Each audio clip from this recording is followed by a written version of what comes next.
Halo semuanya, kembali lagi di Scroll Enting, nyantai tapi berisi. Aku Alia dan di sini ada teman aku. Angel. Hari ini kita mau bahas sesuatu yang mungkin semua orang udah tahu ya. Wow, Jangankan apa nih? kita generasi muda nih, Jel. Iya. Bahkan orang tua kita aja pasti udah paham banget nih sama apa yang mau kita Aduh. bicarain hari ini. Iya. Kadang tuh kita tuh cuman mau scroll Mm-mm. HP atau apa kayak gitu, mau istirahat bentar gitu. Mm-mm. Tapi pasti di HP kalian masing-masing itu udah ada namanya belanja online, flash sale, Iya. affiliate, TikTok Shop gitu kan. Mm-mm. Bahkan ini kita awalnya tuh nggak mau beli loh, awalnya tuh nggak mau beli, tapi tiba-tiba udah di check out aja nih, yang Aduh. akhirnya malah menjadikan kita manusia yang konsumtif. Mm-mm. Dan menurut Angel nih, Iya. konsumtif itu normal nggak sih bagi generasi kita atau di dunia sekarang ini?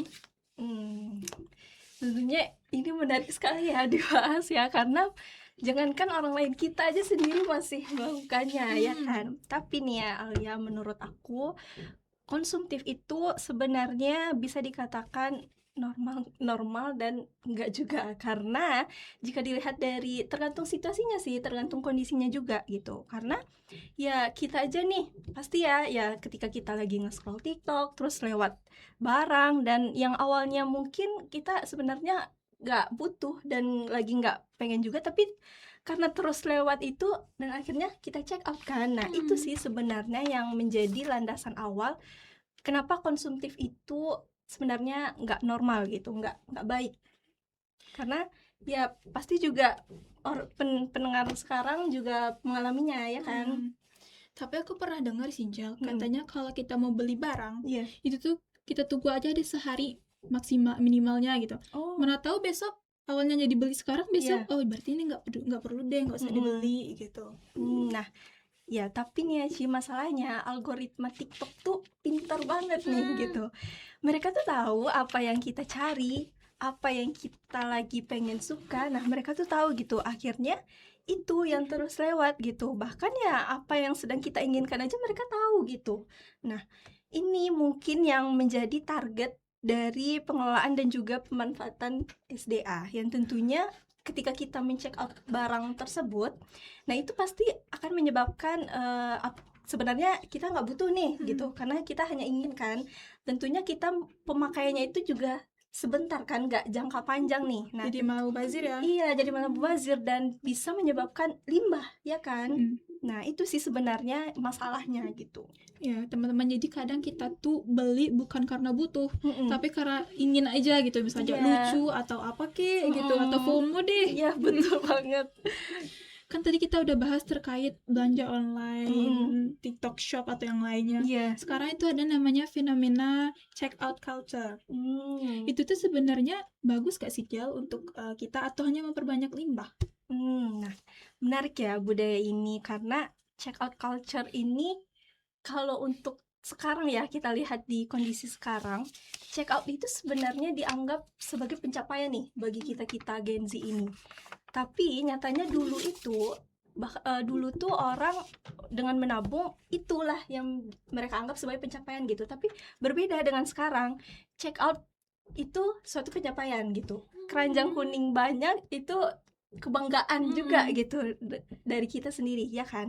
Nah tetapi kalau yang aku lihat, aku temuin juga, itu tuh sebenarnya mereka tuh untuk self reward katanya.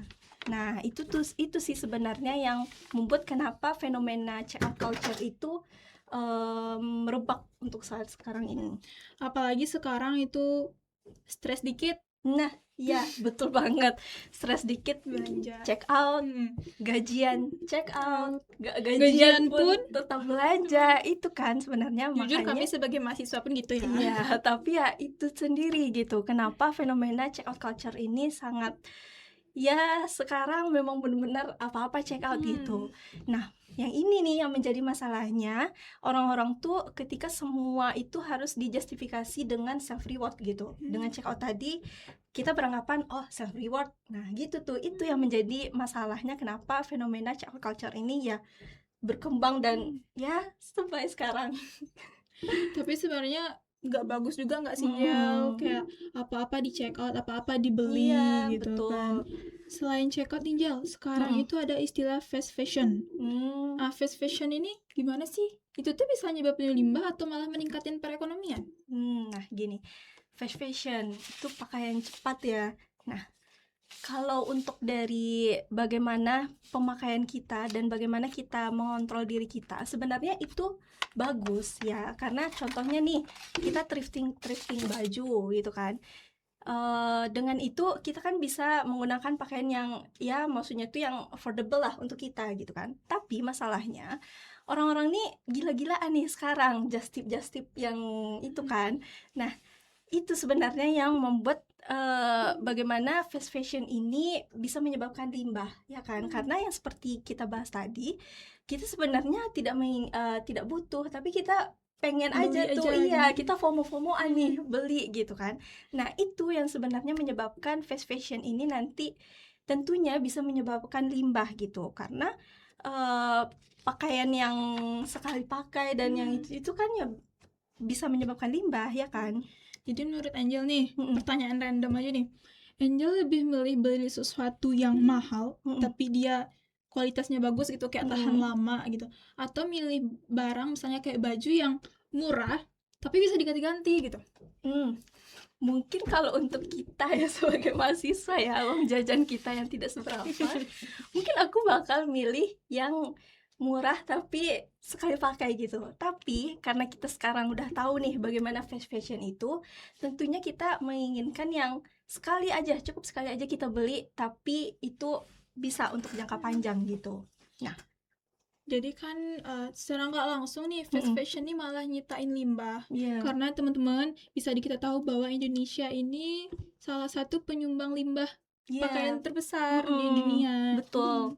Jadi itu yang sebenarnya secara nggak langsung juga sebenarnya yang fast fashion itu juga bisa sih membantu perekonomian juga, karena kan bagaimana antusias orang-orang untuk membeli gitu kan, itu juga sebenarnya bagus, tapi tergantung dari kitanya lagi gitu. Karena orang diiming-imingi sama thrift ini dong, thrift ini murah, iya betul, tergantung dari kita bagaimana kita bisa mengontrol sebenarnya. Seru banget ya, tadi kan kita udah bahas terkait pakaian yang tren yang berubah gitu dari pakaian. Sekarang kita mau bahas terkait makanan nih, food waste di Indonesia. Itu gimana sih, Jel? Food waste ya, jadi sebenarnya ini menarik ya isu ini food waste. Food waste itu kan makanan buangan ya kan, makanan yang memang kita makan sekali sisanya udah kebuang gitu kan. Nah, tapi kamu tahu nggak sih Ci, Alia, Indonesia itu termasuk negara dengan jumlah makanan yang terbuang itu sangat tinggi gitu. Karena ironisnya di saat yang sama itu masih aja ada gitu masyarakat yang mengalami kerawanan pangan. Nah, jadi ini yang sebenarnya antara food waste ini dan juga bagaimana pangan ini susah untuk kita itu kan. Nah, itu yang membuat bagaimana food waste ini berkembang ya kan. Karena kan ya sebagai anak kos nih, sayang banget rasanya lihat makanan kebuang dikit gitu. Bahkan selagi masih bisa nggak bikin sakit perut dimakan gitu. Tapi kan Jal, kan tadi kita bahas terkait kerawanan pangan nih. Pernah dengar, pasti lagi ramai juga nih dibahas kebijakan MBG. Menurut Angel itu gimana? Iya, MBG ini sebenarnya kebijakan ini bagus ya, cuman dengan cara yang maksudnya tuh pengaplikasiannya itu lebih baik lagi gitu. Karena ya Alia, dari yang aku temuin beberapa siswa tuh sebenarnya nggak suka nih sama makanan ini. Akhirnya mereka cuma makan sedikit atau bahkan nggak makan sama sekali makanan itu, dan akhirnya ujung-ujungnya kan itu bakal terbuang kan makanan itu. Nah, itu sebenarnya yang membuat food waste itu sendiri gitu. Dan juga banyak yang bilang kalau kebijakan ini malah mengefisiensi anggaran lain gitu kan. Namanya juga anak-anak kan, ada yang SD, TK yang mereka kalau emang nggak suka makanan ya udah mereka nggak mau makan. Gitu. Karena apa ya, sebenarnya kalau dilihat dari sisi itunya bagus sebenarnya kebijakan MBG ini, tapi jika memang benar-benar pengaplikasiannya itu tepat gitu. Mungkin kalau untuk sarannya aja nih, mungkin bisa diberikan ke memang daerah-daerah yang memang benar-benar membutuhkan ya kan, daerah yang tertinggal daerah yang tertinggal gitu kan. Nah, Tapi masih ada aja di masyarakat yang mikir kalau nggak beli sekarang besok nggak ada, atau kayak simpan aja deh dulu, kayak nimbun barang itu lah, apalagi saat bencana atau sedang kayak minyak ditimbun, semuanya ditimbun, padahal itu kan bisa merugikan masyarakat yang lain nggak sih? Gitu.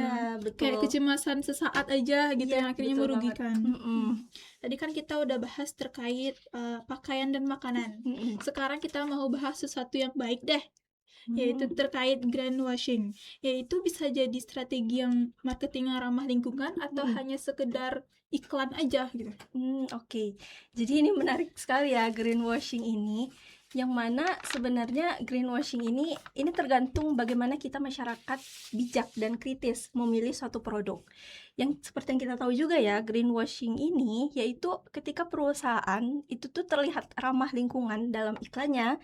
Nah, tapi praktiknya belum tentu apa yang mereka iklankan itu bersifat ramah lingkungan gitu. Nah, jadinya makanya konsumen kita aja sendiri sebagai masyarakat ini memang perlu bijak memilih suatu produk dan kritis juga gitu. Kita juga harus bisa melihat nih prosesnya bagaimana, bahan-bahannya dari apa gitu.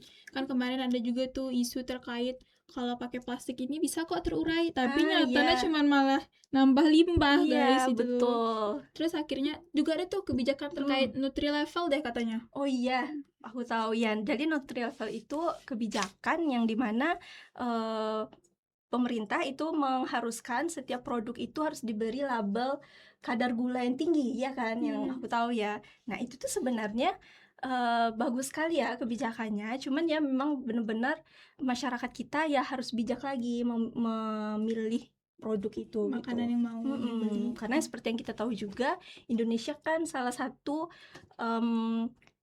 pengidap diabetes tertinggi juga, ya kan? Nah, itu. Jadi teman-teman, sebelum kita terbakar iklan nih, ini sebenarnya bagus kok buat lingkungan, ini. Tapi kita harus lihat dulu itu emang udah sesuai nggak sih sama marketingnya atau hanya sekedar bisnis. Iya, betul. Sekarang kita masuk ke ini gimana sih, Jel? Menurutmu tantangan terbesar bagi generasi sekarang gitu kan? Bagi SDGs yang ini masuk SDGs 12 loh. Oh iya. Terkait itu konsumsi dan produksi yang bertanggung jawab. Jadi menurut Angel, tantangan terbesar apa sih bagi generasi kita ini supaya bisa menjadi konsumen yang bertanggung jawab? Oke. Nah, sebenarnya tantangan dari kita sendiri sebagai Gen Z ini tuh cuman kita hanya perlu bisa membedakan antara yang mana kebutuhan kita dan yang mana keinginan kita gitu. Karena nyatanya itu tidak semua yang viral-viral itu harus kita miliki, tidak semua yang viral-viral itu harus kita ikuti juga. Kayak ada kafe viral kita ke sana, makanan viral kita beli, pakaian yang viral kita beli, ya kan? Nah, itu semua tergantung bagaimana kita mengontrol diri kita dan kita tekankan nih ke diri kita, ini butuh atau enggak gitu. Apalagi kalau ada diskon dari misalnya diskon ekspor gitu kan, barang-barang ekspor murah gitu. Jadi kayak beli aja deh, kapan lagi punya barang impor ya. Karena ya kadang keputusan yang paling bijak untuk kita sendiri itu dengan kita menahan diri gitu, dengan kita tidak men-check out-nya gitu. Jadi mungkin lebih baik ya kita tahan aja dah sehari gitu daripada kita jadi orang yang nggak bertanggung jawab. Supaya nanti uangnya bisa disimpan loh teman-teman.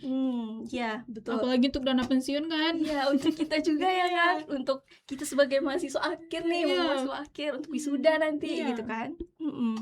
Ya akhirnya kita masuk ke segmen yang terakhir deh. Kan tadi kita udah bahas terkait SDGs yang ke-12 nih. Ininya sebenarnya mengajarkan kita bahwa uang yang kita dapatkan, kan nanti kita keluarkan, itu sebenarnya adalah suara. Suara apakah sudah sesuai dengan kebutuhan kita atau hanya sekedar keinginan sesaat. Tapi suara itu juga bisa menentukan apakah bisa melindungi bumi atau enggak. Karena kan tadi kita udah bahas limbah ya, banyak limbah banget di dunia ini.